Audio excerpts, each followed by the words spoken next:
நல்ல சூடான சாதத்தில் இந்த காணத்துவையலை மிக்ஸ் பண்ணி சாப்பிட்டா அவ்வளோ டேஸ்ட்டாக இருக்கும். எப்படி செய்யலான்னு சொல்லி பார்க்கலாம் வாங்க. ஒரு கடாய் எடுத்துக்கோங்க, அதில் 1/4 டம்ளர் கொள்ளு எடுத்துக்கோங்க. ஸ்டவ்வை சிம்மில் வச்சு நல்லா வறுத்து எடுத்துக்கோங்க. இந்த அளவுக்கு பொரிஞ்சால் போதும். பாருங்கள், நல்லா வெடிக்க ஆரம்பிச்சிருச்சு. இப்போ ஸ்டவ் ஆஃப் பண்ணிடலாம்.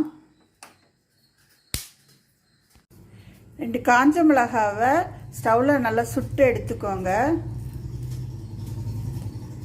இப்போ ஒரு மிக்சி ஜார் எடுத்துக்கோங்க.